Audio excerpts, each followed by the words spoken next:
buenas. La siguiente entrevista que vais a ver a Yasuhiro Irie es una colaboración entre Misión Tokyo y Proyecto Freak, en el que hemos hecho la entrevista a Irie Sensei, que lo conoceréis por ser el director de Full Metal Alchemist Brotherhood. Esperamos que la disfrutéis.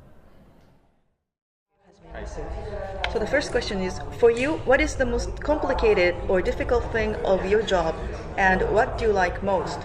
Do you feel more pressure directing or making key animation? So to answer the first question, the most difficult aspect of my job is to think for the audience what kind of things they would be will be interested, or what kind of things they feel entertained. As for what I like the most, I like since I like drawing, I enjoy drawing a lot, but also at the same time I enjoy thinking about the storyline and how the characters will act or interact with each other. So I started out as an animator, and then later I started directing.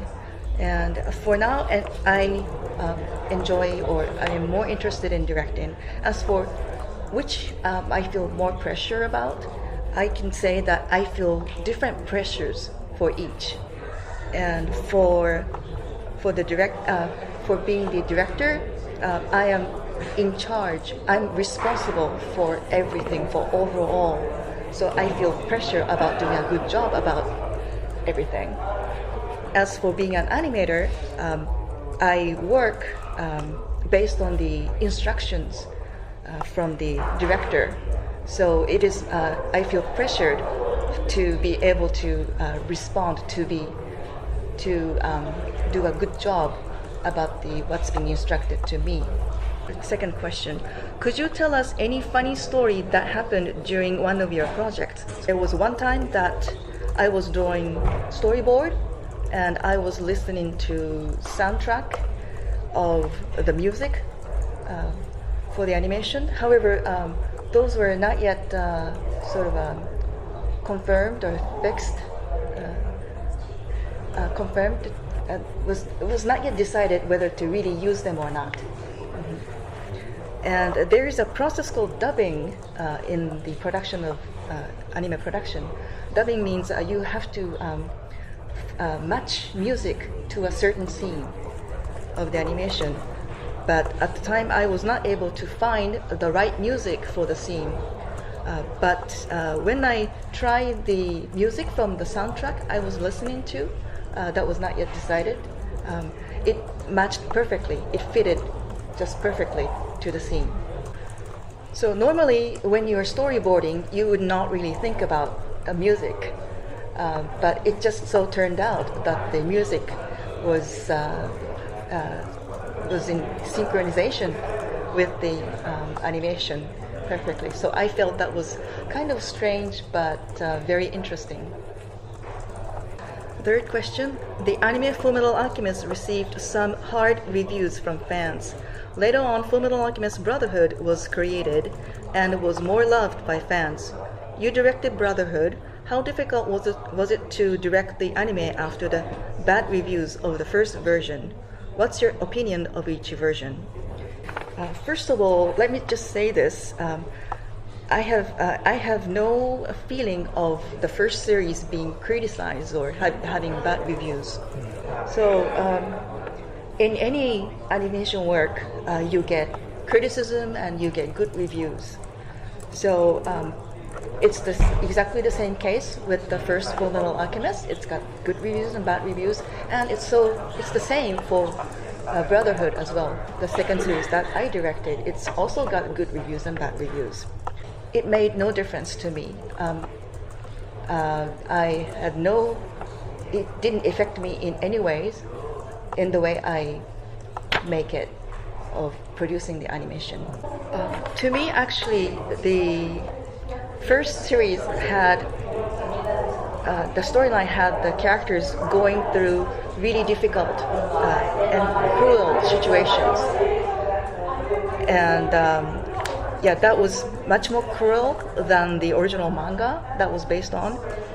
And when I was making Brotherhood, I heard from the fans of the previous first Fullmetal Alchemist saying that asking how come there is like less hardship in this new series.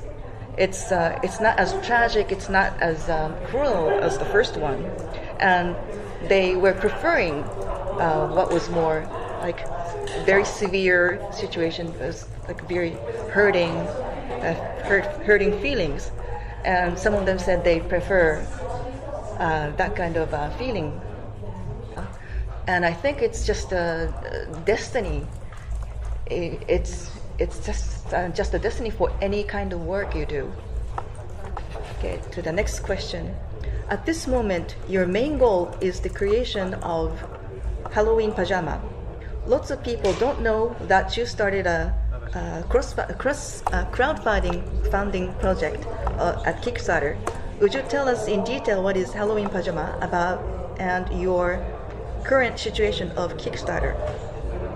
So Halloween pajama is a project that I started creating based on Halloween motifs, which I wanted to do for a long time. So the main character, Jakko Ran Jakko, in her dreams she is fighting evil spirits, and she is fighting them so that they can go to heaven. So the story centers around her actions and activities, being a Halloween pajama, and also there is going to be a demon, a devil that is going to that wants to destroy or conquer the world. So she has to fight against him and defeat him. So that story is depicted in manga pages with over 360 pages, and that's a long manga, and it is just impossible to turn that into a 20-minute long anime. So what I'm going to animate in this crowdfunding project is a different episode from Halloween pajama. So for the episode I am trying to animate, you can download free of charge on the Kickstarter site. So the files are in Japanese and Italian. That's one version, and then there's another version that's an English version. So whichever you prefer, you can download and enjoy the story. So that episode is about 30 pages long, and it is sort of like on its own story. It's independent from the 360 pages long story. And you can enjoy that story without knowing the longer story. So as for the Kickstarter situation right now, we have about 30 days left, and we have about 21% already funded. And there are some events coming up, so I will be doing my best, and I will be more active at those events so that the people can support me. Yes, so for the 30-page long story, you can download, it's a free download. But for the longer story, 360 pages, that is actually offered as a reward. So if you support the Kickstarter project, you will get the right to download the manga and enjoy the longer story that way. Do you enjoy at the moment any anime or manga work in your free time?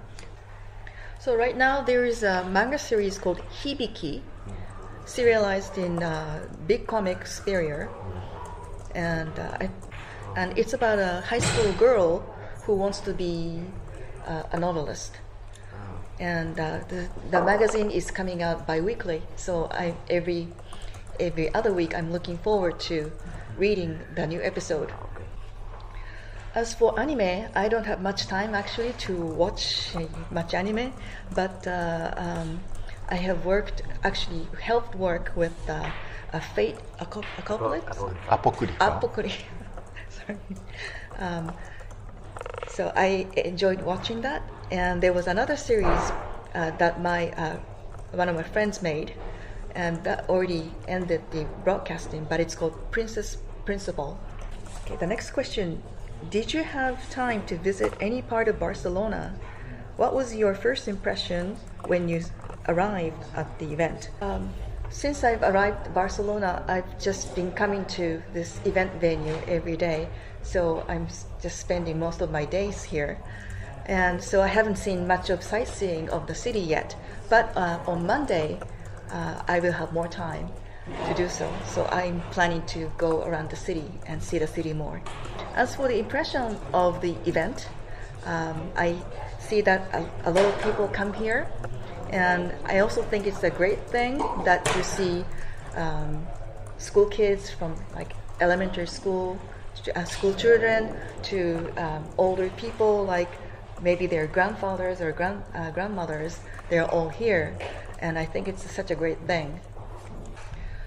Especially on the second day or the third day of the event, I saw that the little school kids were led by their school teachers to go around and see the events, and I think it's part of their education of extracurricular, outside of class kind of education, and to learn about different cultures. And I find it very, very extremely nice and great. What is the difference between directing an opening and directing an anime series? Okay. When you make the opening animation, what happens first is that you receive the unfinished, unofficial version of the song. And based on that music, you start storyboarding. And in the meantime, the next version of the music might come in with more added vocals or more closer to the finished version of it. And then you start to make changes or corrections to what you already have on the storyboard. So in my experience, I never had a case where there was a big change from the basic music to the finished music. It seems like the people already know, well, they of course already know that the animation should be matching with the music. So when they come up with the first version, I think they're being very careful as not to divert too differently from the finished one. So the difference between the opening and the anime series is that for opening, it's just 90 seconds. And in that 90 seconds, you have to introduce the work. You have to introduce the characters, and also you have to introduce what kind of atmosphere the work is going to have. And as for the anime series, you have to sort of like unfold the plot, and also at the same time the feelings, all the feelings that go along with the storyline. So I can say that the opening is really the introduction of the story, and the animation series itself is expanding more in detail of the story. Okay. How hard was it to create the storyboard of Cowboy Bebop Tengoku no Tobira? So even though it says storyboard, it's actually something that's one step before that. It's closer to being an image board. So the director and also the producer went to location hunting overseas, and they took videos there, and they brought it back to me and gave it to me. And they told me to draw with the pencils and watercolors of the scenes from the videos that made strong impressions. Also, I drew a cityscape of New York, even though there was no video about it. So I drew shots from the city or maybe the rooftop of a building. And at the very end, finally, I saw in the movie itself a few scenes where they really used my image boards. So I feel like I did my job well. As for the character Vincent in the movie, the director wanted to have him with some kind of a power, but he was not sure what kind of power he should have. So he asked me if I had any ideas. I can say that what I suggested to the director was that the character can fly in the sky or jump really high, because I thought the image of him jumping high or flying would be very interesting. The reason why I suggested the ideas is because I thought it's something that Spike, the main character, he won't be able to chase after Vincent if he has such powers. So that's the reason why I suggested. So maybe after going through lots of meetings, they finally arrive at the conclusion of what kind of power Vincent should have. And I feel that he has really great, also fearsome powers. And I feel that in the movie, what was being reflected in the movie is such a great work. You directed Codebreaker, and some changes were done from the manga when the anime was developed. What motivated those changes in the story of the manga? Yes, in Codebreaker there are lots of very appealing, attractive characters. And for the TV series, I had this urge to have them appear earlier because if you animate truthfully to how they appear in the manga, you won't have all the characters appear within the 13 episodes. So I wanted to avoid that, and also the manga sides and also the sponsoring companies also wanted to have the characters appear as well. There was actually another idea of having like a separate timeline. One is like they are having the final battle, but in the meantime, they had other characters doing other things, and so in that way, they will appear, but they will not appear in the final battle. But having that would be little. I felt something is missing that way. So I decided to have them all come to the final battle. You directed a huge amount of anime during your career. Which anime among all your projects is your favorite? Yes, I've worked in just so many different genres, and it's all so different. So it's just impossible for me to just pick one.